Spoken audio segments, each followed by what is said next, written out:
Assalamualaikum warahmatullahi wabarakatuh. Ketemu lagi dengan saya, Wiwi Wahyuni, guru biologi SMA Negeri 1 Padalarang.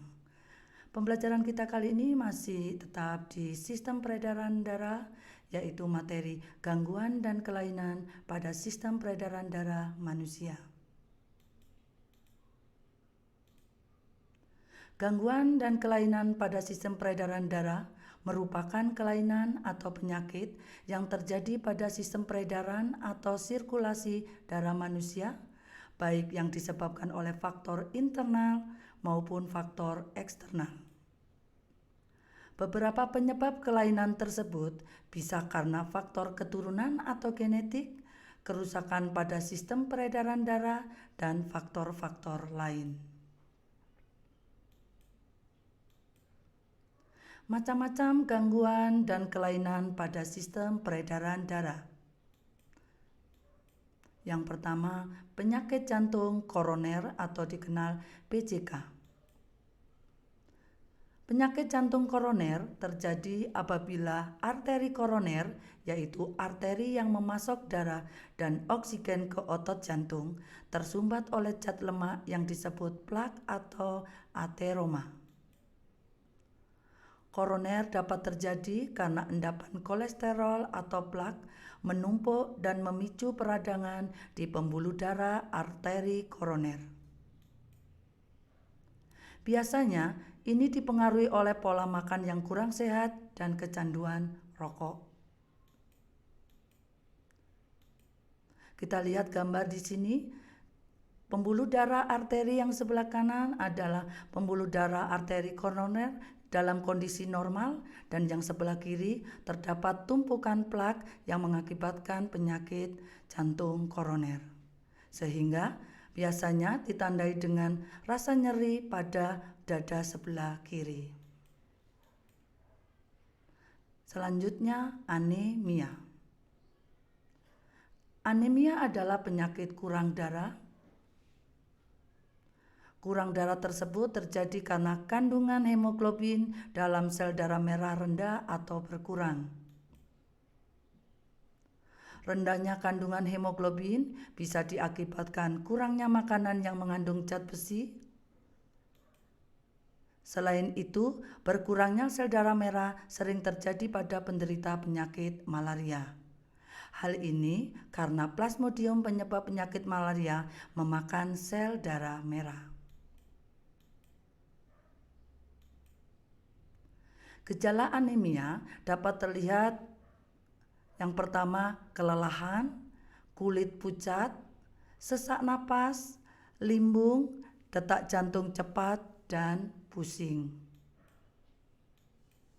Selanjutnya hipertensi. Hipertensi atau tekanan darah tinggi adalah peningkatan tekanan darah sistolik lebih dari 140 mmHg dan tekanan darah diastolik lebih dari 90 mmHg pada 2 kali pengukuran dengan selang waktu 5 menit dalam keadaan cukup istirahat atau tenang. Jika tidak segera ditangani, hipertensi dapat menyebabkan munculnya penyakit-penyakit serius seperti gagal jantung, penyakit ginjal, dan stroke. Hemofili. Hemofili merupakan penyakit yang menyebabkan darah sukar membeku bila terjadi luka. Kelainan ini disebabkan oleh faktor keturunan atau genetis.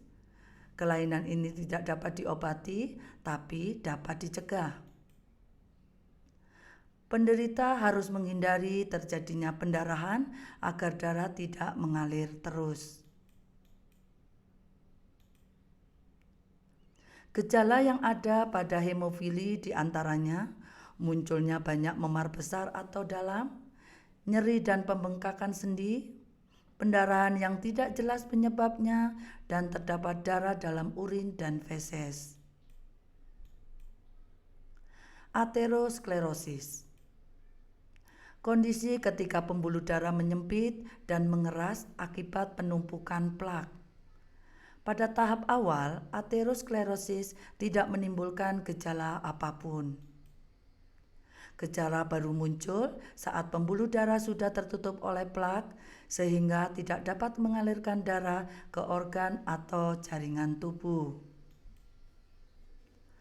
Aterosklerosis dapat dicegah dengan menghindari mengkonsumsi makanan yang mengandung lemak jenuh, memperbanyak pula konsumsi makanan berserat berupa sayuran dan buah-buahan segar, berolahraga secara benar dan teratur, dan hindari paparan asap rokok.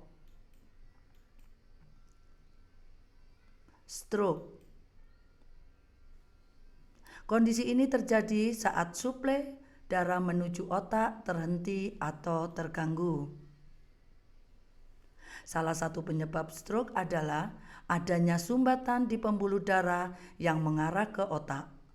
Stroke yang disebabkan oleh adanya sumbatan ini dikenal dengan sebutan stroke iskemik.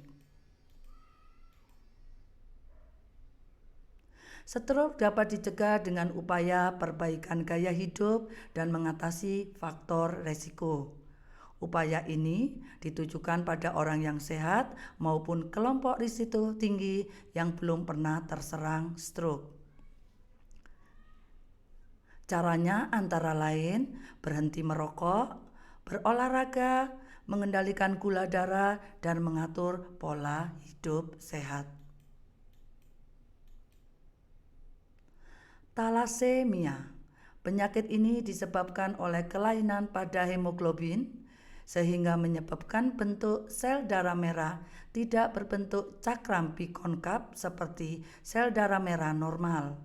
Akibatnya, kemampuan sel darah merah mengangkut oksigen akan berkurang.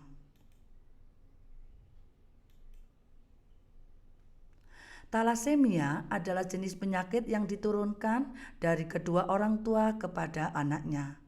Meski tidak dapat diobati, talasemia bisa dicegah dengan mencegah pasangan pembawa sifat talasemia menikah.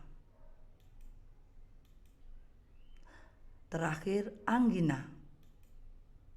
Angina adalah kondisi kurangnya pasokan darah atau suplai oksigen ke otot jantung akibat penyempitan dan penyumbatan yang terjadi pada pembuluh arteri jantung. Kondisi tersebut menyebabkan dada menjadi nyeri. Angina disebabkan oleh penyakit jantung koroner. Penyakit jantung koroner terjadi akibat adanya penumpukan plak di arteri atau aterosklerosis. Kondisi tersebut menyebabkan rasa nyeri di dada.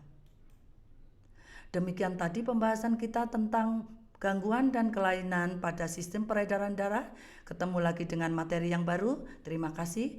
Wassalamualaikum warahmatullahi wabarakatuh.